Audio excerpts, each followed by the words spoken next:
90 London. भाई अडियाला, आदाब तस्लीमात। आज आपकी याद ने बहुत सताया, इसलिए कागज़ कलम लेकर बैठ गया कि आपसे खुलकर दिल की बातें करूं। अडियाला भाई, आप हो या मैं लंदन भाई, हम दोनों के बहुत से दुख मुश्तरक हैं। आज आप मकबूल हैं तो कभी मैं भी कराची और हैदराबाद में आपसे ज़्यादा मकबूल था। आपको तो लोगों ने सिर्फ वोट दिए, मेरे लिए लोग जान ले भी लेते थे और दे भी दिया करते थे। कराची के लोग मेरी रूहानी बुलंदियों से वाकिफ़ थे, इसलिए मुझे पीर साहब भी कहा जाता था। यही मर्तबा और मकाम आपका भी है। आपकी तो अहलिया खुद पीरनी है। हम दोनों का आगाज़ भी एक जैसा है और खुदा न करे अंजाम भी एक जैसा हो। मुझे भी शुरू में मुक़्तदरा ने गोद में उठाए रखा, क्योंकि शहरी सिंध में पीपल्स पार्टी का पत्ता साफ करना था। भाई अडियाला, आप भी मुक़्तदरा की टकसाल के सिक्के हैं।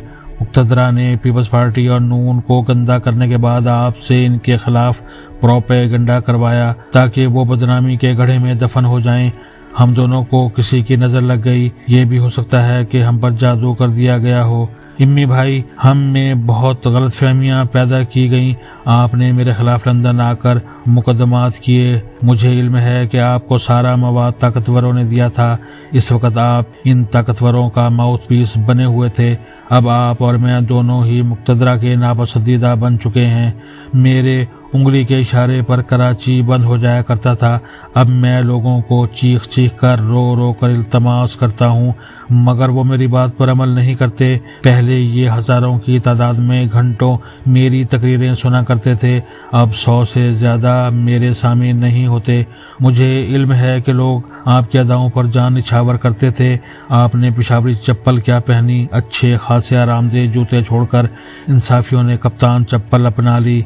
अभी मैंने नोट किया कि आपके लिए खून देने का वादा करने वाले अक्सर इंसाफी घरों तक से नहीं निकले। मुझे इल्म है कि कराची में मेरे वोट अब भी अक्सरियत में हैं, लेकिन वो मेरे लिए बाहर निकलने को तैयार नहीं। ऐसी खामोश अक्सरियत जाए भाड़ में, जो हामी तो होती है लेकिन कुर्बानी नहीं देती। आपका भी यही हाल है। आपके वोटर बहुत हैं। ये वो खामोश अक्सरियत है जो कभी आपके लिए घरों से बाहर नहीं निकलेगी। आपकी वोट पावर तो है, स्ट्रीट पावर नहीं है। भाई, गो हमारी कभी बनी नहीं, लेकिन कुदरत का हसीन इत्तेफाक है कि हमारी एक और कदर मुश्तरक है। आपके 2 बेटे और 1 बेटी भी लंदन में रहते हैं और वहाँ से तालीम हासिल कर रहे हैं। मेरी इकलौती बेटी भी लंदन में है और मुझे बाकायदा मिलने आती है। मैंने सुना है कि अब आपका अपने बच्चों से रब्ता नहीं है। अगर आप कहें तो मैं अपने किसी ख़ास बंदे के ज़रिए इन बच्चों से आपका मुस्तकिल रब्ता करा सकता हूँ। इस हवाले से जब भी मेरी खिदमत की ज़रूरत हो, आप इशारा करेंगे तो ये काम हो जाएगा। अडियाला भाई, पुलों के नीचे से बहुत सा पानी गुजर चुका। मैं जो कभी शहरी सिंध का बेताज बादशाह था, आज लंदन में अपनी सियासी तन्हाई के दिन गुजार रहा हूँ। और आप जो कभी पूरे आलम इस्लाम के अजीम लीडर कहलवाना चाहते थे, आज अडियाला जेल की कोठड़ी में बंद हैं। इस अरूज और जवाल पर लोग तंज भी करते हैं और कहते हैं कि आपका दायमी और सबसे बड़ा गुनाह अपने ही खालिक से लड़ाई है।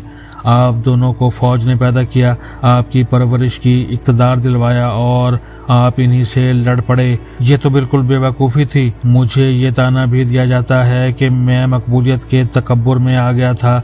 मैं सिर्फ मैं को अहमियत देता रहा और मेरे फैसले मुझे मकबूलियत से कहीं दूर ले गए। मेरा ख्याल है कि आपके साथ भी यही हुआ है। किस्मत भी अजीब चीज़ है। इस ज़िंदगी में इंसान को क्या क्या देखना पड़ता है। ये फारूक सत्तार, मुस्तफ़ा कमाल, मकबूल सिद्दीकी सब सिर्फ मेरा दम भरते थे, अब हर रोज़ मेरे खिलाफ बयान देते हैं। मुझे सियासी लाश बनाकर इक़्तिदार के मज़े लूट रहे हैं और इनमें से कोई भी वफादार नहीं निकला, कोई भी दिलदार नहीं है। सब गद्दार ही गद्दार हैं। इमरान भाई, आपका अलमिया भी यही है कि आपकी टीम भी बज़ाहिर आपका दम भरती है, मगर अंदर से इसकी तारें कहीं और मिली हुई हैं। आपको गलत रिपोर्टें दी जाती हैं। आपको सच नहीं बताया जाता, बल्कि सच तो आपसे छुपाया जाता है। कहा जाता है कि مشکل وقت آیا تو بھٹو کے ساتھیوں حفیظ پیرزادہ اور ممتاز بھٹو نے نئی شادیاں رچا لیں۔ میرا مشکل وقت آیا تو میرے سارے ساتھی مجھے پاگل قرار دینے لگے، حالانکہ پہلے گھنٹوں بیٹھ کر میرے لیکچر سنا کرتے تھے، پہلے میری دانش کو بصیرت کہتے تھے، اب کہنے لگ پڑے ہیں کہ اس نے تو ہمیں مروا دیا۔ ڈیئر اڈیالہ بھائی، یہی صورتحال آپ کو بھی درپیش ہے۔ لیڈرشپ اب آپ کی دانش اور قوت فیصلہ پر شک کرتی ہے، آپ کو اپنے اقتدار کے راستے کی رکاوٹ سمجھتی ہے۔ فی الحال ان سب کو آپ کے ووٹ بینک کی ضرورت ہے، اس لیے آپ کے ساتھ جڑے ہوئے ہیں، مگر ذہنی طور پر آپ سے دور جا چکے ہیں۔ ڈیئر اڈیالہ بھائی، میرے اور آپ کے دکھ مشترکہ ہیں، ہم دونوں کو مقتدرہ کی ناراضی کا سامنا ہے۔ میرا تو انہوں نے کچھ نہیں چھوڑا، نہ گھر بار، نہ ساکھ اور نہ ووٹر۔ اب آپ کے پیچھے ہیں، اگر آپ کی مصالحت نہ ہوئی تو پھر تیار رہیں، نہ گھر بار رہے گا، نہ شادی رہے گی اور نہ ہی ساکھ اور ووٹر۔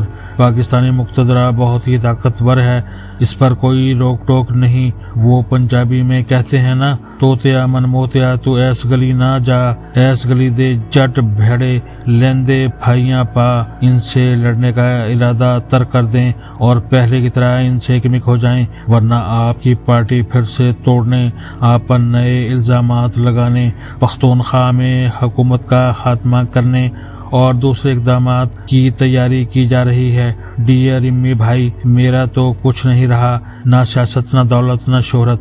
آپ کو مشورہ ہے کہ لڑائی وغیرہ چھوڑ دیں۔ جس لشکر کے ساتھ آپ مل کر لڑنے کا سوچ رہے ہیں، اس لشکر کا ایک ایک سپاہی آپ کے دشمنوں سے ملا ہوا ہے۔ وقت آنے پر آپ کو سب کچھ خود ہی معلوم ہو جائے گا۔ آخر میں عرض ہے کہ معاہدہ ہو یا نہ ہو، مذاکرات ہوں نہ ہوں، یہ بات یاد رکھنا کہ آپ کو حکومت بھی مل جائے تو آپ کو مقتدرہ سے معافی ملنا مشکل ہے۔ پیپلز پارٹی کو معافی لیتے لیتے 30 سال لگ گئے، اب بھی اس پر شک کیا جاتا ہے۔ نواز شریف کو معافی تب ملی جب اس کی سیاست ہی معدوم ہو گئی، آپ کو بھی زندگی دینا پڑے گی، پھر معافی ہوگی۔